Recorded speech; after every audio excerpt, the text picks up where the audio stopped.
अब तक बहुत शौक है ना भागने का, भगाओ इसको अच्छे से, बोलकर मोंटी ने इशारा किया तो एक आदमी सिर हिलाकर वहां से निकल गया और एक बड़ा सा पालतू कुत्ता लेकर आ गया। वो देखने में ही बहुत खूंखार लग रहा था। उसकी पकड़ से छूटते ही कुत्ता ईरा की तरफ भाग आया।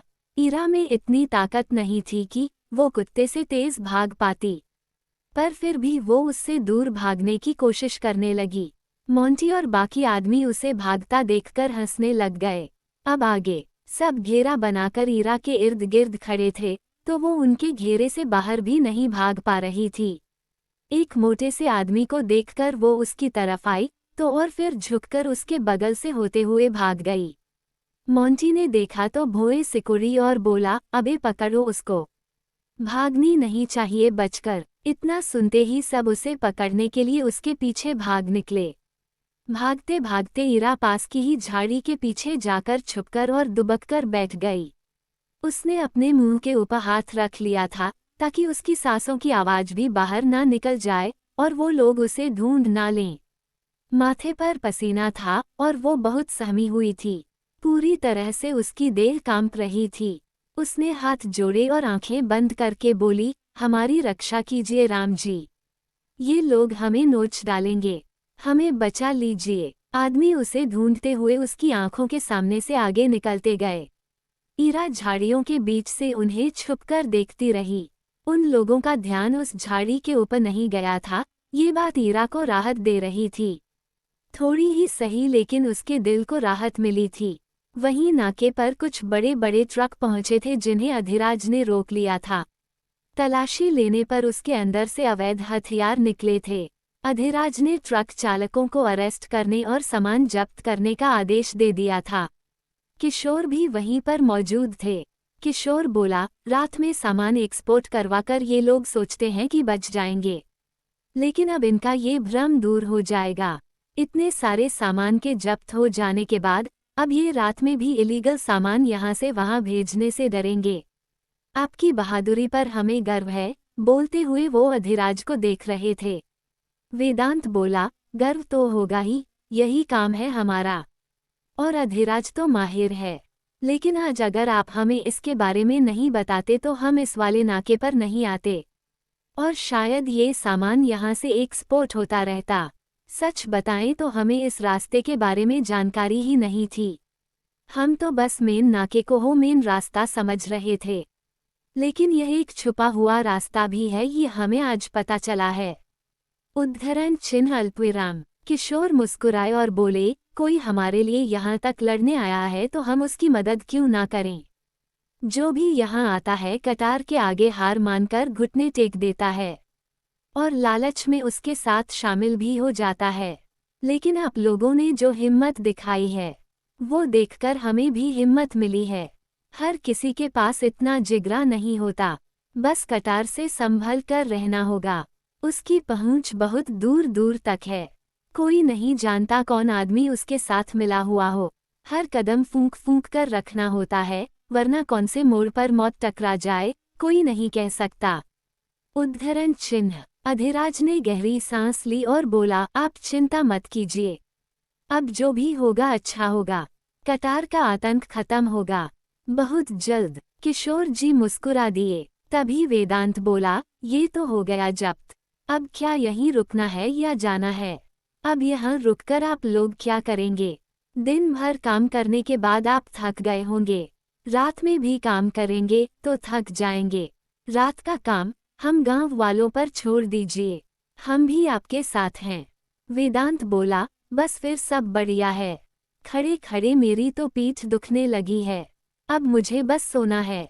हम चलते हैं, आभार है आपका, मैं गाड़ी निकालता हूँ। अधिराज तू भी जल्दी से आजा, बोलकर वो निकल गया। अधिराज किशोर जी से बोला, जितना कटार के बारे में आप जानते हैं उस हिसाब से तो अगर उसको आपके बारे में पता चला कि आप हमारे साथ मिले हुए हैं तो वह आपके लिए भी खतरा बन सकता है।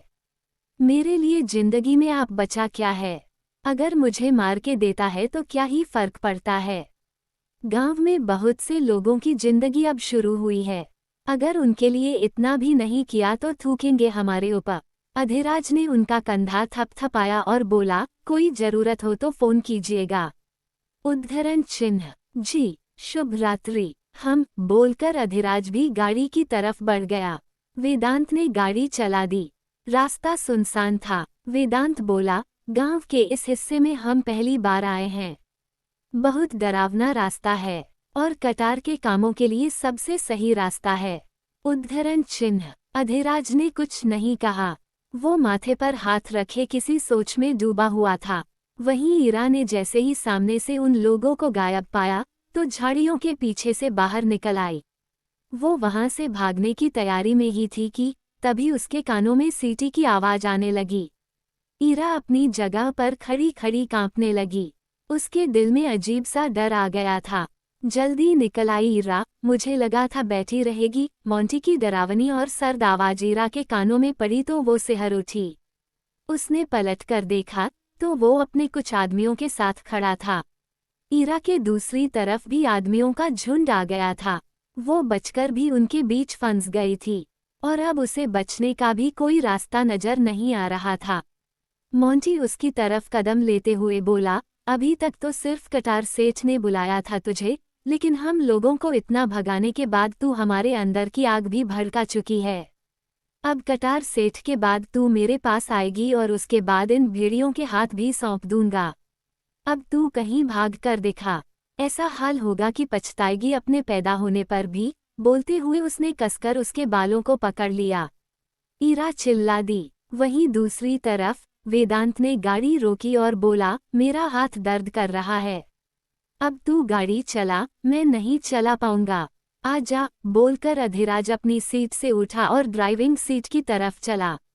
उसने गाड़ी स्टार्ट की तो तभी उसके कानों में चीख सुनाई दी।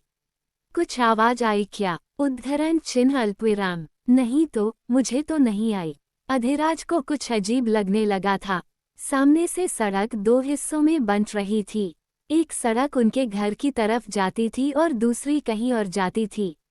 अधिराज ने दूसरी सड़क की तरफ गाड़ी को मोड़ दिया। पर हमारा घर तो दूसरी तरफ है ना, तू इस तरफ क्यों जा रहा है? उद्धरण चिन्ह। मैंने एक चीख सुनी है, बोलकर अधिराज ने गाड़ी की स्पीड बढ़ा दी। अधिराज वहम भी हो सकता है। कितना घना जंगल है, हो सकता है कोई भूत प्रेत हो। मेरी बात मान, गाड़ी वापस ले लेते हैं। रात के इस वक्त कोई भूत ही यहाँ हो सकता है।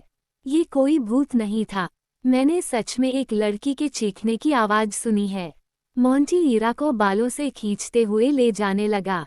ईरा बिल्कुल बेबस थी। छोड़ दो, उसने मुश्किल से गुहार लगाते हुए कहा। तभी एक गाड़ी की रोशनी सड़क पर पड़ने लगी। सारे आदमी पलटकर गाड़ी की तरफ देखने लगे। कोई भी सड़क से नहीं हटा था।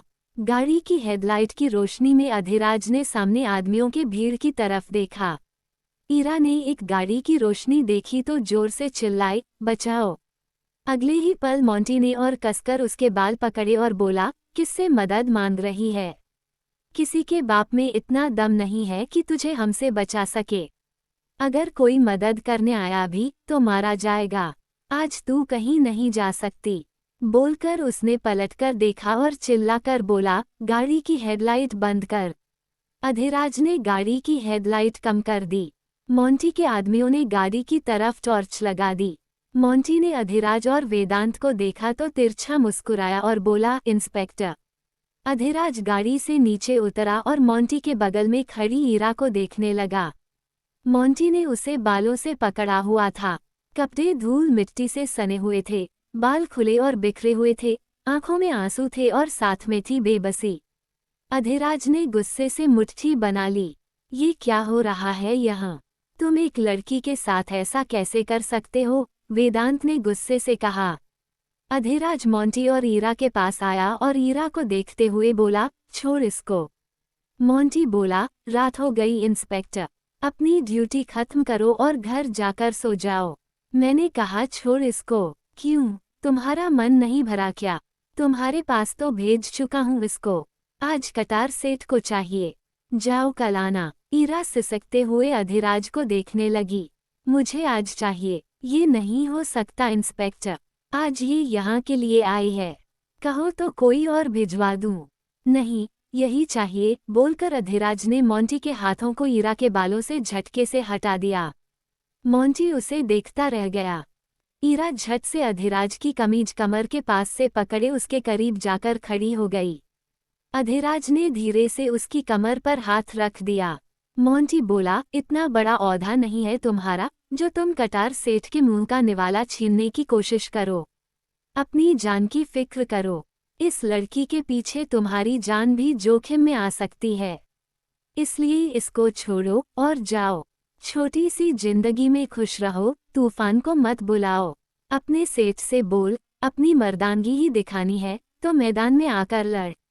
बंद कमरे में किसी लड़की को बुलाकर वो मर्दानगी नहीं साबित कर पाएगा। मोंटी ने मुट्ठी बना ली। कह देना उससे अगली बार से किसी भी लड़की की तरफ आंख उठाकर भी ना देखे, वरना मर्दानगी मैं दिखाऊंगा, बोलकर उसने ईरा को कंधे से थामा और वहां से जाने लगा। तभी वहां खड़े आदमियों ने अधिराज और ईरा दोनों को घेर लिया। अधिराज सर्द नजरों से सबको देखने लगा। मोंटी बोला, मर्दानगी दिखानी है तो अभी दिखाओ। अगर इतना ही शौक है इसको लेकर जाने का तो हमसे लड़कर लेकर जाओ। जीत गए तो तुम्हारी, और अगर हार गए तो मैं घसीट कर लेकर जाऊंगा इसे, और फिर तुम रोकने लायक नहीं रहोगे। ईरा ने कसकर अधिराज का हाथ पकड़ लिया। अधिराज ने गहरी सांस भरी और मोंटी को देखने लगा। वो भद्दी सी मुस्कुराहट लिए अधिराज और ईरा को देख रहा था। ईरा की सांसें चढ़ने लगी थी। अधिराज ने उसे अपने सामने किया और बोला, रिलैक्स, लेकर जाऊंगा, बोलकर उसने वेदांत की तरफ देखा और उसे आगे आने का इशारा किया। वेदांत वहीं पास में ही खड़ा था। अधिराज बोला, गाड़ी में बैठा दे इसे। अधिराज, तू अकेले लड़ लेगा? वेदांत ने फिक्र से पूछा। तभी मोंटी बोला, जब गीदड़ की मौत आती है तो वो शेर को चुनौती देता ही है। तुमसे जितना कहा गया है उतना करो। उद्धरण चिन्ह। वेदांत ने गुस्से से मोंटी को देखा, फिर अधिराज को देखने लगा। अधिराज बोला, ले जा इसे। नहीं, मत लड़िए, आप जाइए यहाँ से, ईरा ने उसे रोकते हुए कहा। मोंटी बोला, हाँ, सही कह रही है इंस्पेक्टर, समझदार है, बात मान लो तो अच्छा है, वरना मारे जाओगे। अधिराज ने वेदांत को देखा और बोला, लेकर जा वेद। नहीं, शुश, तुम्हारी बात मानने नहीं आया हूँ यहाँ।